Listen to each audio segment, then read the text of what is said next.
Life brings us face to face with the undeniable truth that people come and go. We bond with others, build connections, and often anchor our emotions to those relationships. Yet, what happens when those bonds break?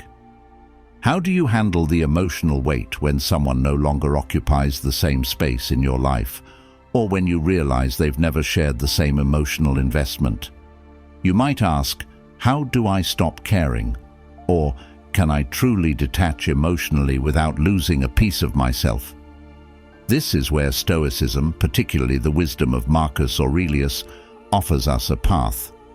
The Stoics were masters at understanding human emotions, not by avoiding them, but by learning how to balance their grip on our lives.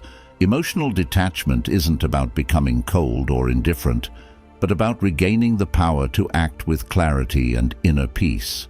In this article, I'll guide you through 5 timeless Stoic rules on how to emotionally detach from someone, using Marcus Aurelius's wisdom as our beacon. This isn't just about theory, it's practical advice meant to reshape the way you engage with yourself and others. Rule 1. Understand the impermanence of life. Marcus Aurelius reminds us, everything we hear is an opinion, not a fact. Everything we see is a perspective, not the truth. When it comes to emotional attachments, we often cling to our personal perspective of someone, a narrative we create about their importance in our life. But the reality is, all relationships are transient. One moment you're close, the next they're gone, whether through distance, death, or the slow fade of intimacy. People leave. It may seem bleak, but this is the Stoics' first rule of detachment. Embrace impermanence. When you realize that no connection is permanent, you become more conscious of the present.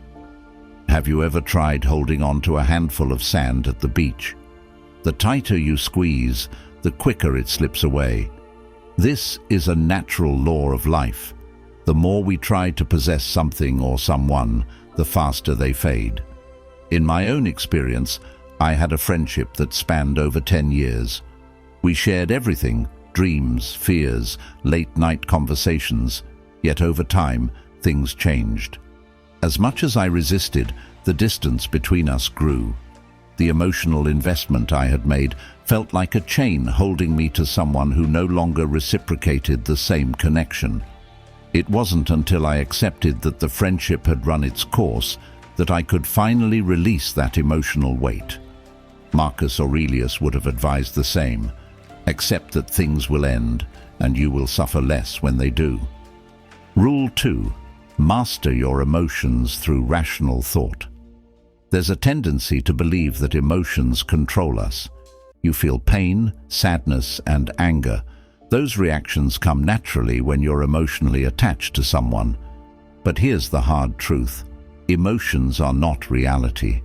They are a product of your thoughts, beliefs, and interpretations of events. Marcus Aurelius and the Stoics deeply believed in this principle. We are not at the mercy of our emotions. Our emotions are at the mercy of our thoughts.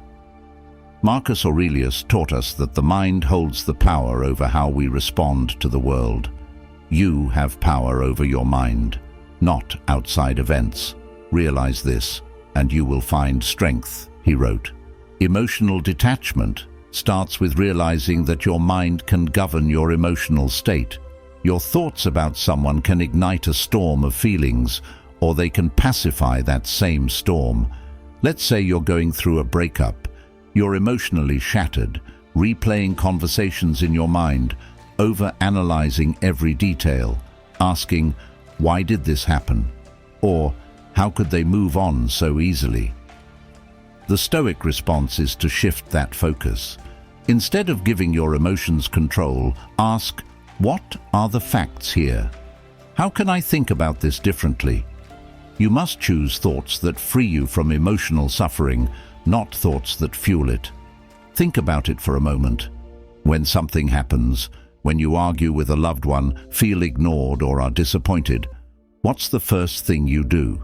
You interpret the situation and give it meaning. But it's not the event itself that causes emotional turmoil, it's the way you perceive it. Marcus Aurelius wrote, "The soul becomes dyed with the color of its thoughts," meaning your emotions are a direct result of your internal dialogue. Imagine you send a heartfelt text message to someone you care about, perhaps a friend, romantic partner, or family member.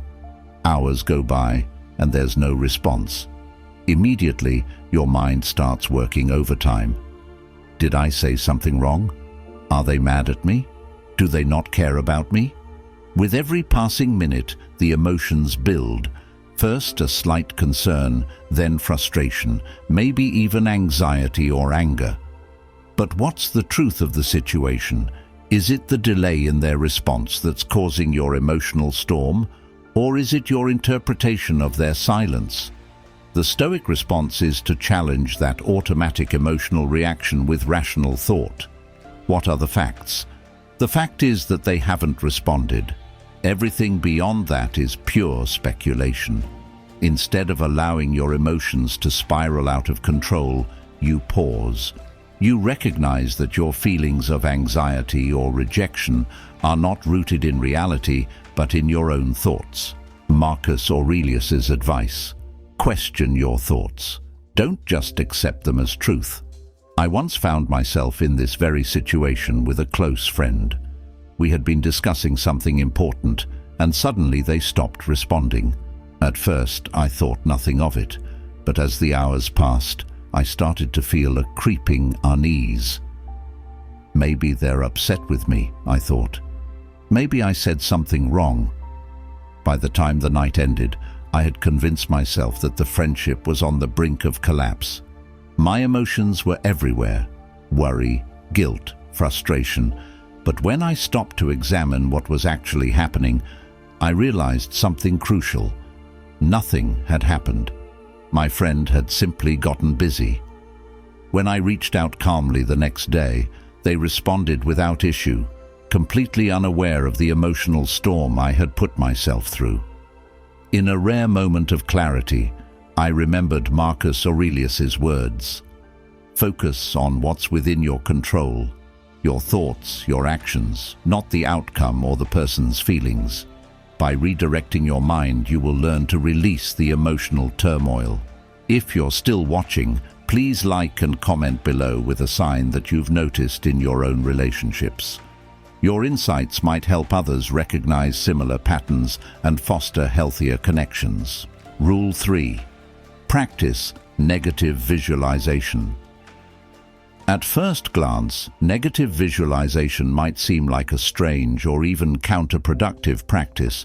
Why would anyone want to deliberately imagine losing something or someone they care about? Doesn't that just add unnecessary stress?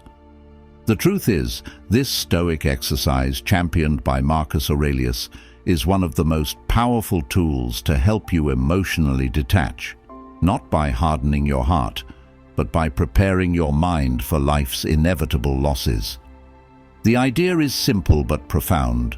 By imagining the worst-case scenario in advance, you lessen its emotional impact when or if it actually happens. This doesn't mean you become fatalistic or pessimistic. It means you're training yourself to accept reality as it is, rather than how you wish it would be. Marcus Aurelius wrote, "Do not disturb yourself by imagining the whole of your life's troubles at once. Rather, as each arises, meet it with calmness and self-control."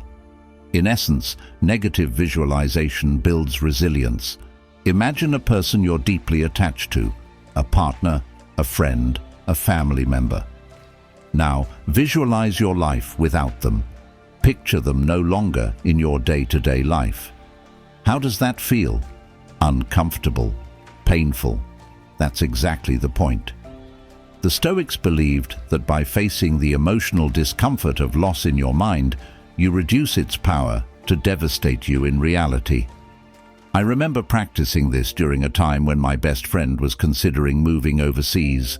We had been inseparable for years, and the thought of them being on the other side of the world filled me with dread. But rather than suppress that fear, I embraced it. Every day I'd imagine what life would be like without their presence. I pictured myself going about my routines, hanging out with other friends, and finding joy in new things. By the time they actually moved, I wasn't blindsided by grief or loneliness. The loss still stung, but I had already mentally rehearsed it, and that made all the difference. Another aspect of negative visualization is recognizing that loss is a natural part of life. Everything you cherish will one day be gone, either through separation, change, or death. This isn't meant to be a morbid thought, but a liberating one. When you stop expecting permanence, you stop feeling entitled to it. And when you stop feeling entitled to something, the fear of losing it diminishes. Take relationships, for example. Most of us, when we enter a relationship, assume it will last forever. We don't plan for things to end. But the truth is, nothing is guaranteed. Rather than clinging to the false hope of permanence, the Stoic approach is to appreciate what you have while you have it, knowing that it will eventually change. This shift in perspective can be incredibly freeing. I once had a relationship where I was constantly anxious about it ending. The thought of losing that person consumed me. But when I started practicing negative visualization, I stopped obsessing over trying to control the outcome. I imagined life after the relationship, and although it was painful to consider, it reminded me to be grateful for the present moment. When the relationship did eventually end, I found myself more prepared than I ever thought I'd be. The real gift of negative visualization is that it strengthens your inner resilience. By repeatedly imagining worst-case scenarios, you develop an inner stability that can't be easily shaken by life's changes. You learn that no matter what happens, you will be okay. And that's the ultimate form of emotional detachment, not from life, but from the illusion that you need things to stay the same in order to be happy. Rule 4. Focus on what you can control. One of the core teachings of Stoicism, and one of the most empowering realizations you can embrace, is that there are things within your control and there are things outside of your control. When it comes to emotionally detaching from someone, this distinction becomes absolutely crucial. Why? Because so much of the pain we feel in relationships stems from our desire to control things that we simply can't. Marcus Aurelius, in his Meditations, repeatedly emphasizes the need to focus only on what is within our control, our thoughts, actions, and responses. Everything else, other people's behavior, the outcomes of situations, the passing of time, is outside of our control. The more you try to control what's outside your influence, the more you will suffer. Emotional detachment, then, is not about coldly distancing yourself from others, but rather about letting go of your attachment to outcomes you cannot dictate. When you're deeply attached to someone, whether it's a romantic partner, friend, or family member, it's natural to want to influence how they feel about you. You want them to care about you in the same way you care about them. But the harsh truth is that you can't control their emotions. You can't make someone love you, appreciate you, or treat you the way you deserve. The only thing you can control is how you respond to their actions. Take a moment to reflect on a time when you tried to influence someone's feelings or behavior. Maybe you bent over backward to win someone's affection, or you exhausted yourself trying to prove your worth to a friend who never seemed to truly value you. How did that feel? Likely, it left you feeling frustrated, anxious, and powerless because you were chasing something beyond your control. In my own experience, I was once in a relationship where I felt like I was constantly trying to keep things together. No matter how much effort I put into planning dates, sending thoughtful messages, or being emotionally available, it felt like I was always one step behind. They would pull away, and I would try harder. It was a cycle of endless anxiety because I was trying to control how they felt about me. When I finally started embracing the Stoic principle of focusing only on what I could control, my own actions and self-worth, I began to let go of the anxiety. I realized I couldn't make them love me more or treat me better. All I could control was my response, and in that moment, I chose to detach. The relief that came from letting go of that emotional burden was immense. One of the most liberating things you can do for yourself is to embrace emotional autonomy. The idea that your happiness, peace, and emotional stability are not dependent on someone else's behavior or feelings. When you place your emotional well-being in someone else's hands, you give away your power. You become a prisoner to their actions, moods, and decisions. Imagine you're in a friendship where you constantly feel sidelined. Your friend doesn't make time for you like they used to, and you feel neglected. Naturally, this hurts, and you might find yourself ruminating on what you did wrong or why they've pulled away.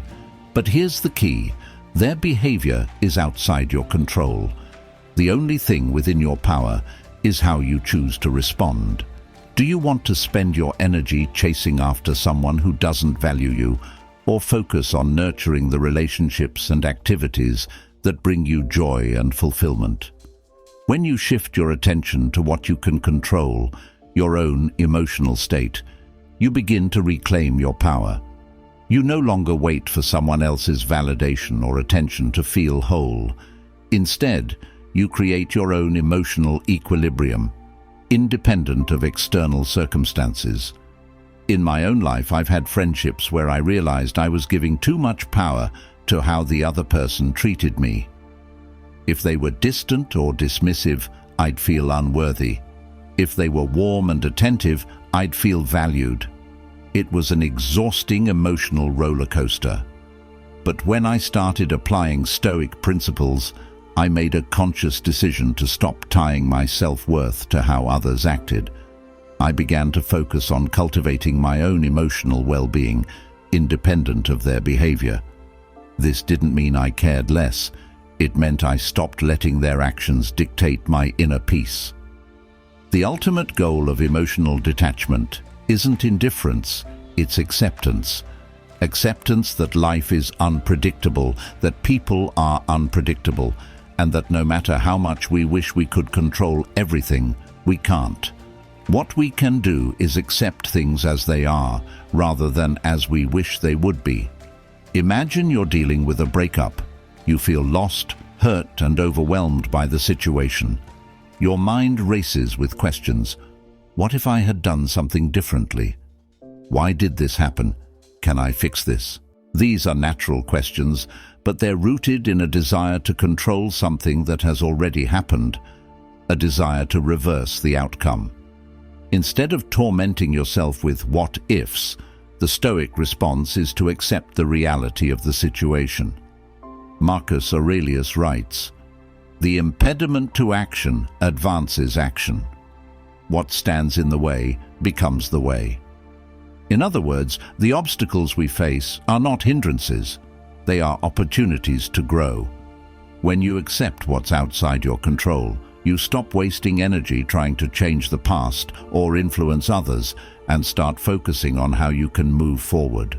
In one of the toughest times of my life, I experienced the sudden and painful loss of a relationship I thought was solid. At first, I was consumed by the desire to understand why it happened and what I could have done differently. But slowly, I realized the only way to find peace was to accept the situation as it was, not as I wanted it to be. I couldn't change the past, and I couldn't control how the other person felt. What I could control was how I reacted to that loss. Instead of clinging to what was gone, I embraced the present reality and found strength in acceptance. Rule 5.